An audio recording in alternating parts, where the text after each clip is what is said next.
మా అందరి అభిరుచులకి ఏకైక ఎంపిక మానేపల్లి జ్యువెలర్స్. తరతరాలుగా తరగని స్వర్ణ బంధాలు మన మానేపల్లి జ్యువెలర్స్.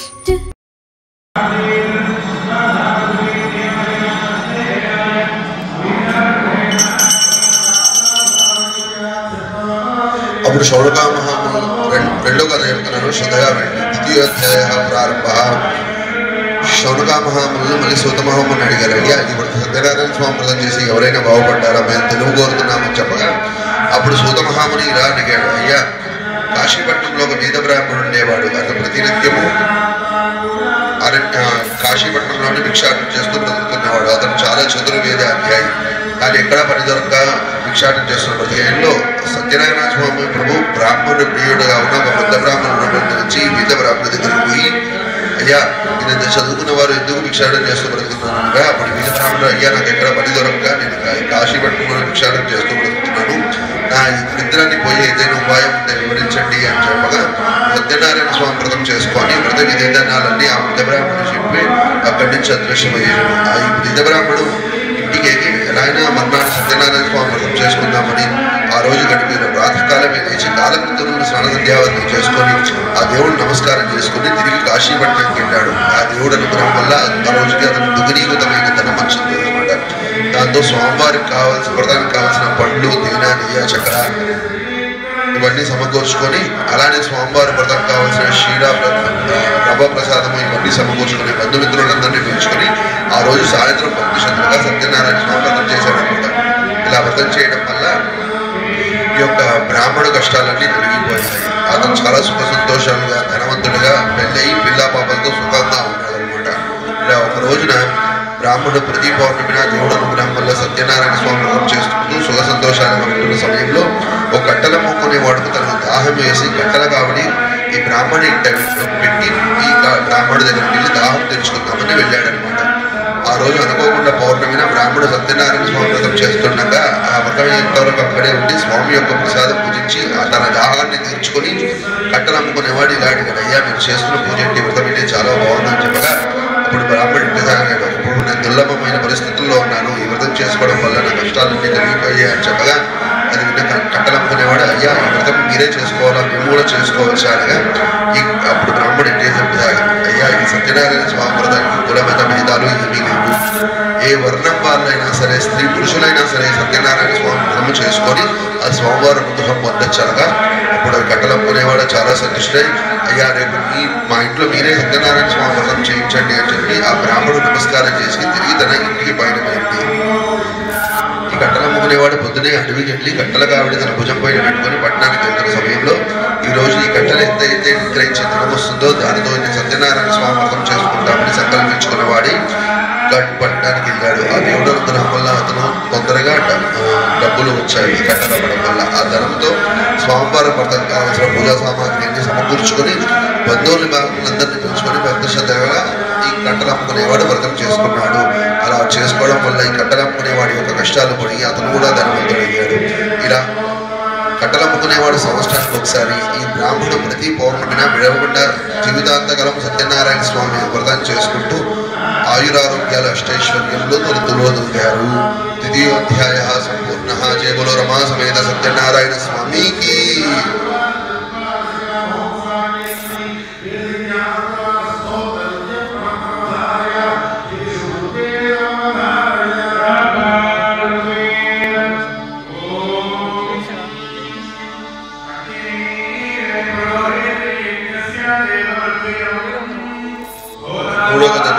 చెప్తాను శ్రద్ధగా.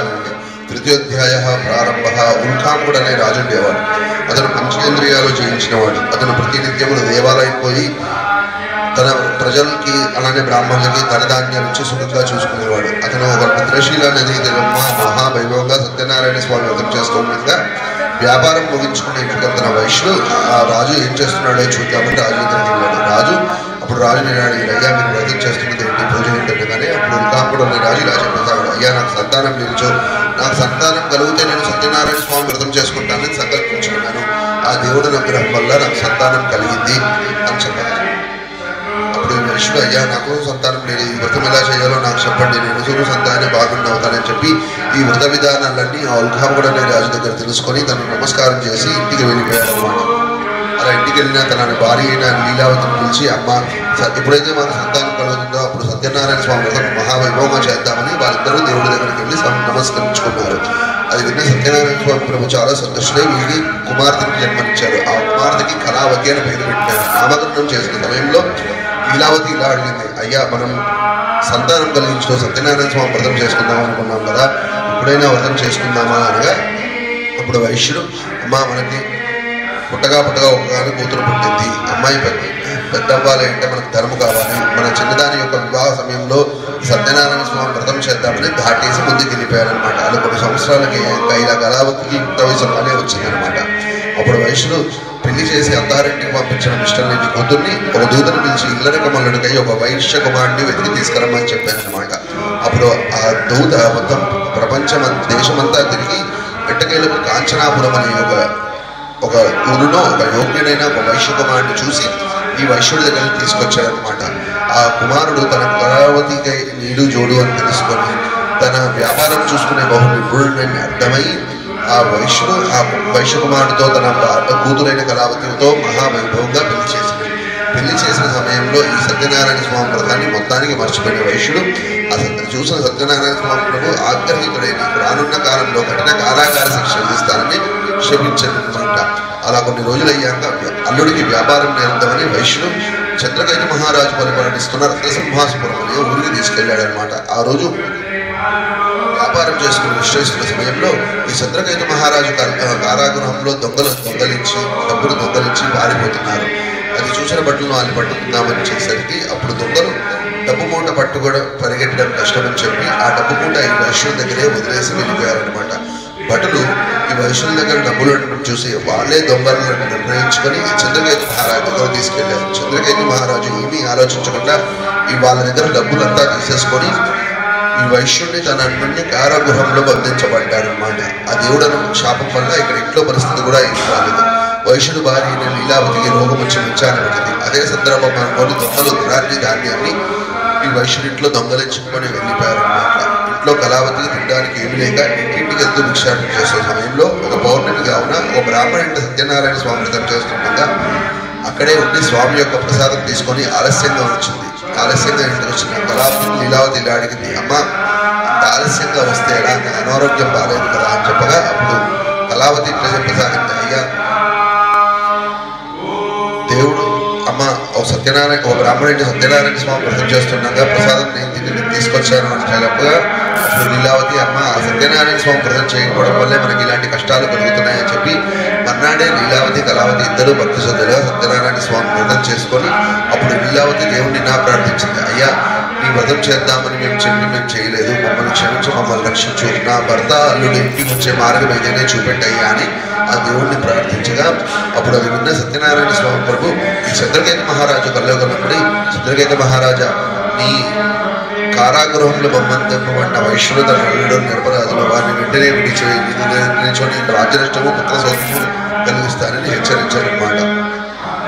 అప్పుడు అది చంద్రకేతు మహారాజు అది విని ఒక్కసారిగా ఉలిక్కిపడి లేచి ప్రాతకాలమే సభ చేసి భటుల్ని వాళ్ళిద్దరిని తీసుకురమ్మని చెప్పాడు. అప్పుడు వైశ్యుడు చంద్రకేతు మహారాజు చూస్తూ ఇంకా భయపడుతున్న సమయంలో అప్పుడు చంద్రకేతు మహారాజు అది గమనించి, వైశ్య నువ్వు ఇంకా భయపడాల్సిన అవసరం ఏమీ లేదు, దేవుడు అనుగ్రహం లేకపోవడం వల్లే నీ కష్టాలు కలుగుతున్నాయని చెప్పి వారికి క్షవరాలను చేయించి స్నానాలు చేయించి కట్టుకోవడానికి నూతన వస్త్రములు ఇచ్చి వారింటికి వెళ్ళి చెప్పారమ్మని చెప్పాను అనమాట. అప్పుడు వైశ్యుడు తన అల్లుడు చంద్రకేతు మహారాజుకు సాష్టాంగ నమస్కారం చేసి తిరిగి తన ఇంటికి పయనమైనది. తృతీయోధ్యాయ సంపూర్ణ. జై బలో రమా సమేత సత్యనారాయణ స్వామికి జై.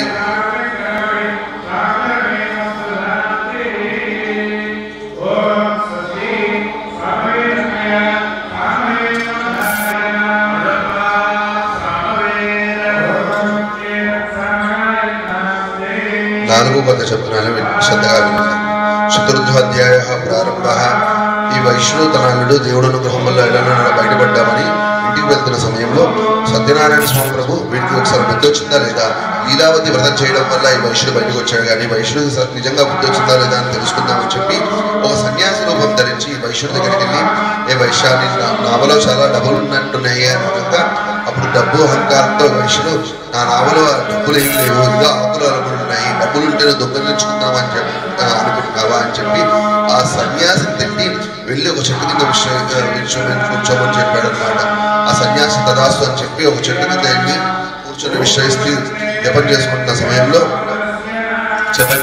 సమయంలో అప్పుడు వైష్ణు తన అల్లుడు కాలకృత్యం నెరవేర్చుకొని స్నాన సంధ్యావందనం చేసుకొని ఆ యథాప్రకారంగా తన నావ దగ్గరికి వచ్చి చూసేసరికి ఆ నావలో ఆకులు అలుములు ఉన్నాయి. ఇదంతా చూసి వైష్ణుడు ఒక్కసారిగా ఎగరవడం మొదలుపెట్టాడు అనమాట. అంతలో వైష్ణుడు అల్లుడు, మామ ఇందాక సన్యాసితో మనం అహంకారంగా మాట్లాడాము, ఆ సన్యాసి ఏదో మాయం చేశాడు అని చెప్పి వెళ్ళి ఆయన ప్రార్థించడంతో అంతా సవ్యముగా కాకూడదని నాకు అనిపిస్తుంది అని చెప్పగా వారు పరుగున ఆ సన్యాసి దగ్గరికి వెళ్ళి సాష్టాంగ నమస్కారం చేసి, అయ్యా మా డబ్బు మాకు తిరిగి వెయ్యాయని ప్రార్థించడం.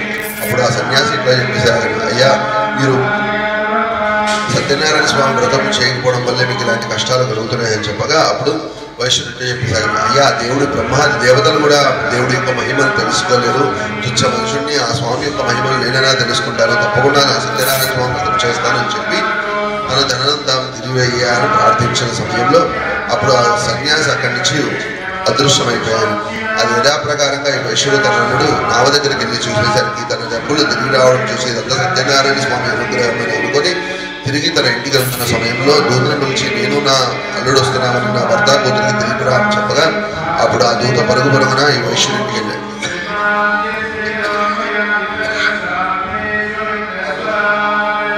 ఆ రోజు అనుకోకుండా కళావతి లీలావతి ఇద్దరు సత్యనారాయణ స్వామి వ్రతం చేసుకున్నామని అంతా ఏర్పాటు చేస్తున్న సమయంలో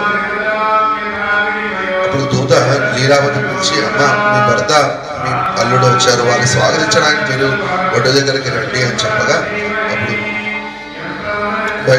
అప్పుడు లీలావతి సంతుష్టురాలై కళావతి పిలిచి, అమ్మ మీ భర్త అల్లుడిని నేను వెళ్ళి స్వాగతిస్తాను, నువ్వు ఇక్కడ భక్తి శ్రద్ధలుగా సత్యనారాయణ స్వామి వ్రతం చేసిరా అని చెప్పగా అప్పుడు కళావతి భక్తి శ్రద్ధలుగా సత్యనారాయణ స్వామి వ్రతం చేసింది. కానీ భర్తను చూద్దామనే తొందరలో స్వామి యొక్క ప్రసాదం భుజించకుండా వెళ్ళిపోయింది. ఇది చూసిన స్వామి ఆగ్రహితుడై ఆ ఒడ్డు దగ్గరే పడవలో పాటు ధనంతో పాటు అల్లుడిని ముచ్చివేశారు. ఇదంతా చూసి కళావతి ఏడవడం మొదలుపెట్టింది అనమాట. అందులో వైష్ణు, అమ్మ ఇలా ఏడవకు, ఆ దేవుడు అనుగ్రహం లేకపోవడం వల్ల ఇదేదో జరిగిందని చెప్పి మహాఘోరంగా అక్కడే ఒడ్డు దగ్గరే మహాఘోరంగా సత్యనారాయణ స్వామిని ప్రార్థించడం మొదలుపెట్టాడు ఈ వైష్ణుడు. ఇప్పుడు ఆకాశమార్గంలో సత్యనారాయణ స్వామి వరకు ఇలా చెప్పేశారు, అయ్యా వైశ్య, నీ కూతురైన కళావతి నా ప్రసాదం భుజించకుండా భర్త చూద్దాం గంటల్లో వచ్చేసింది, ఎన్నింటికి ప్రసాదం భుజించొచ్చిన అంతా సవ్యముగా కాకూడని చెప్పగా అప్పుడు కళావతి పరుగున ఇంటికి వెళ్ళి ఉత్తర పూజ కూడా చేసి స్వామివారి ప్రసాదం భుజించి ఒడ్డు దగ్గరకు వచ్చింది. అప్పుడు రాగానే ఆ నావలో పాటు ధనంతో పాటు అల్లుడు అంతా పైకి తిరిగాడారు. ఇదంతా సత్యనారాయణ స్వామి అనుగ్రహం అనుకొని అందరూ ఇంటికి వెళ్తున్న సమయంలో వైశ్యుడు అందరినీ ఆపి ఆ నది ఒడ్డునే వైభవంగా సత్యనారాయణ స్వామి వ్రతం చేసుకొని తిరిగి తెర ఇంటికి వెళ్ళాడు. అప్పుడు సత్యనారాయణ స్వామి యొక్క అనుగ్రహం వల్ల ఈ వైశ్యుడు అంతా బాగుంది అని చెప్పి ప్రతి సంవత్సరము విడవకుండా సత్యనారాయణ స్వామి వ్రతం చేసుకుంటూ ఉన్నండాలు సుఖ సంతోషాలు ఆయురారోగ్యాలుగా ధనవంతుడుగా ఉన్నాడు. ఇలా సత్యనారాయణ స్వామి వ్రతం ఎవరైతే చేస్తారో వారు ఆయురారోగ్యాలు కలగడమే కాకుండా ధనం కూడా కలుగుతుంది. జయములో రమణ సమేత సత్యనారాయణ స్వామి శతధ్యాయ సంపూర్ణ.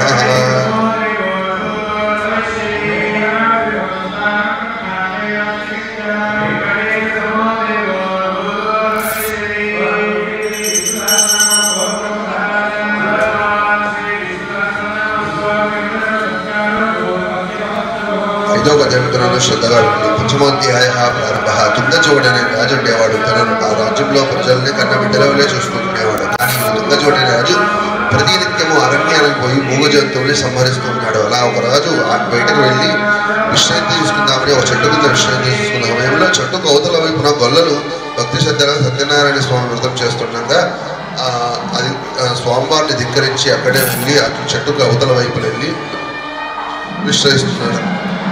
అది చూసిన గొల్లలు స్వామివారికి రాజు వచ్చాడని తెలుసుకొని వారి పూజంతా అయ్యాక ఆ రాజు యొక్క ప్రసాదము స్వామి యొక్క ప్రసాదము ఆ రాజుకి ఇచ్చి నమస్కరించి ఆ రాజు తిరిగి తన పూజాస్థానానికి వెళ్ళి భోజనం చేస్తున్న సమయంలో రాజు గొల్లలు చేస్తున్నారంటే అని స్వామివారికి నమస్కరించకుండా ఈ గొల్లలు నాకు ఆకుల్లో అలుముల్లో ప్రసాదం ఇచ్చారు అని చెప్పి ఆ ప్రసాదాన్ని అక్కడే తిరస్కరించి తిరిగి తన రాజ్యానికి వెళ్ళిపోయాడు.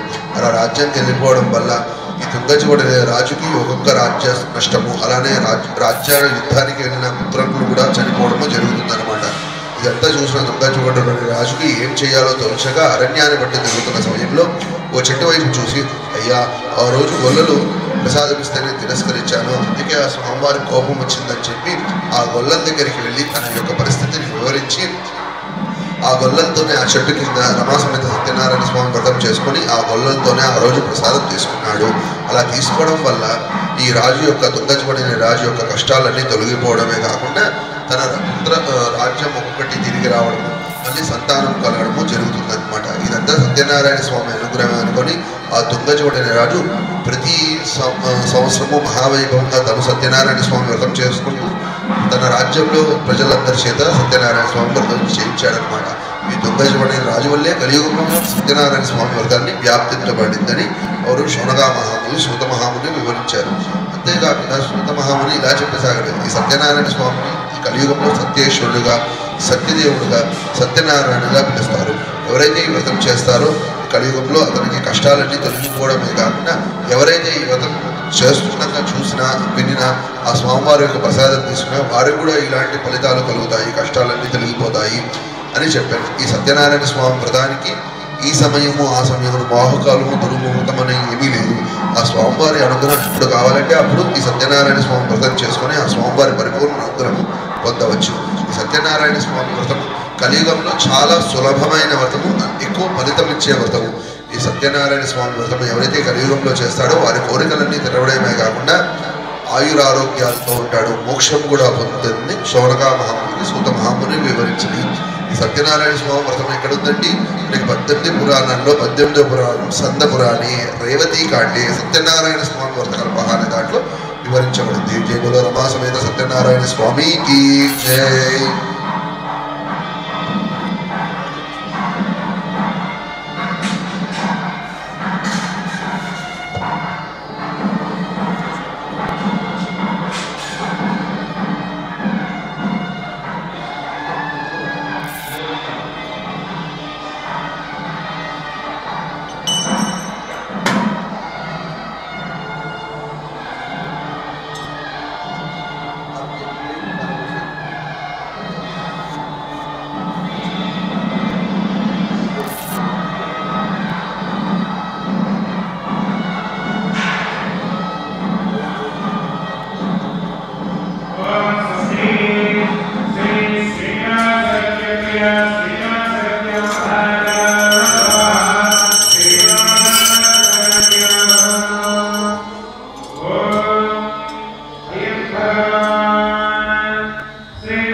విష్ణోర్య పరమం పదం. శ్రీ సత్యనారాయణుని సేవకురారమ్మ మనసార స్వామిని కొలిచే హారతులీరమ్మ. నోచిన వారికి నోచిన వరము చూసిన వారికి చూసిన ఫలము స్వామిని పూజించే చేతులే చేతులట. ఆ మూర్తిని దర్శించే కనులే కనులట. తన కథ వింటే ఎవరికైనా జన్మ ధరించునట. ఏ వేళైనా ఏ శుభమైన కొలిచే దైవం ఈ దైవం. అన్నవరంలో విలసిన దైవం ప్రతి ఇంట దైవం. శ్రీ సత్యనారాయణుని సేవకురారమ్మ మనసార స్వామిని కొలిచే హారతులీరమ్మ. అర్చన చేద్దామా, మనసుని అర్పణ చేద్దామా, స్వామిని మదిలోనే కోవెల కడదామా. 10 కాలాలు పసుపు కుంకుమల నింపమని కోరామా. శ్రీ సత్యనారాయణుని సేవకురారమ్మ మనసార స్వామిని కొలిచే హారతులీరమ్మ హారతులీరమ్మ कर्पूर मंगल नीराजनं संदर्शयामि रक्षां धारयामि नमः करोमि जय बोलो रमा समेत सत्यनारायण स्वामी की जय। यो पां पुष्पं वेद पुष्पवान् प्रजावान् पुष्पवान् भवति चन्द्रमा पां पुष्पं पुष्पवान् प्रजावान् पुष्पवान् भवति य एवं वेद यो पां आयतनं वेद आयतनवान् भवति यानि कानि च पापानि जन्मान्तरकृतानि च तानि तानि नश्यन्ति प्रदक्षिणपदे पदे पापोऽहं पापकर्माहं पापात्मा पापसम्भवा त्राहि मां कृपया देव शरणागतवत्सला अन्यथा शरणं नास्ति त्वमेव शरणं मम तस्मात् कारुण्यभावेन रक्ष रक्ष महेश्वर वेदोन्नस्वर्णमन्त्रपुष्पाञ्जलिं समर्पयामि छत्रचामरादि समस्त उपचारान् समर्पयामि साष्टांग नमस्कारान् समर्पयामि।